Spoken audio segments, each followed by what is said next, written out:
Hi hello అండి, నేను మీ Shweta. Welcome to my YouTube channel అమ్మాయి గారి వంటలు. టుడే రెసిపీ ఈజ్ వరలక్ష్మి వ్రతం స్పెషల్ బెల్లం అప్పాలు. పండుగ రోజు ఎక్కువ శ్రమ పడకుండా బియ్యం పిండితో బెల్లం అప్పాలను ఎలా తయారు చేసుకోవాలో చూద్దాం. Let us start the recipe. ముందుగా ఒక బౌల్లో 1 కప్ బియ్యం పిండి, 1 కప్ గోధుమ పిండి, 1 కప్ సుజి రవ్వను వేసి అంతా కలిసేటట్టు ఒకసారి కలుపుకోవాలి.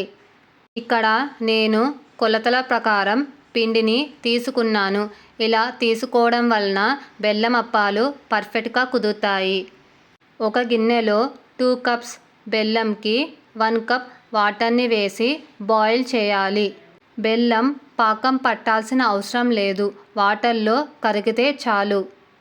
ఇక్కడ నేను 2 కప్స్ పిండి, 1 కప్ రవ్వకి 2 కప్స్ బెల్లం, 1 కప్ వాటర్ తీసుకున్నాను. ఇలా కొలతల ప్రకారం తీసుకోవడం వలన బెల్లం అప్పాలు కరకరలాడుతూ పర్ఫెక్ట్గా వస్తాయి.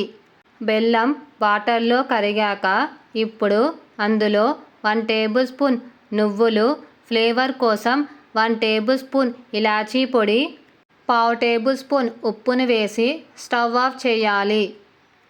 అది వేడి మీద ఉండగానే పిండిని కొద్ది కొద్దిగా వేసుకుంటూ స్పాచులాతో ముద్దలా అయ్యేంత వరకు కొద్దిగా బలం పెట్టి కలుపుకోవాలి. బెల్లం అప్పాలను కొలతల ప్రకారం తీసుకుంటేనే పర్ఫెక్ట్గా కుదురుతుంది.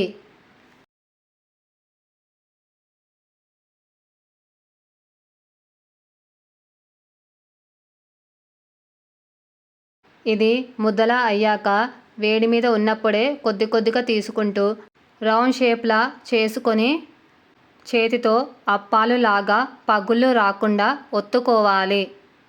ఇలాగే మిగతా అప్పాలన్నీ ఒత్తుకోవాలి. ఒక కడాయిలో డీప్ ఫ్రైకి సరిపడా ఆయిల్ వేసుకోవాలి. ఆయిల్ హీట్ అయ్యాక అప్పాలను ఒకదాని వెనకాల ఒకటి డ్రాప్ చేసుకోవాలి. మంటని మీడియం ఫ్లేమ్లో పెట్టుకొని అప్పాలను కాల్చుకోవాలి. అప్పాలు ఒకవైపు కాలాక మరోవైపు టర్న్ చేసుకొని కాల్చుకోవాలి. అప్పాలు లైట్ గోల్డెన్ బ్రౌన్ కలర్ వస్తే చాలు, వేరే బౌల్లోకి ట్రాన్స్ఫర్ చేసుకోవాలి. ఇది ఆయిల్ ఎక్కువ పీల్చకుండా ఉండాలంటే ఇది కాలాక స్పూన్తో ఇలా ఒత్తుకొని తీసుకోవాలి. బెల్లం అప్పాలను ఒక ప్లేట్లో సర్వ్ చేసుకోవాలి. వరలక్ష్మి వ్రతం రోజు బెల్లం అప్పాలను అమ్మవారికి నైవేద్యంగా సమర్పించండి. మీకు ఈ రెసిపీ నచ్చితే ఒక లైక్ చేయండి. మీ లైక్ నాకు బూస్టప్ని ఇస్తుంది. అలాగే మీ ఫ్రెండ్స్కి, రిలేటివ్స్కి షేర్ చేసి మరిన్ని వీడియోస్ కోసం ఛానల్ని సబ్స్క్రైబ్ చేసుకొని వీలైతే రెసిపీని ట్రై చేసి ఫీడ్బ్యాక్ రూపంలో నాకు కమెంట్ చేయడం మాత్రం మర్చిపోకండి.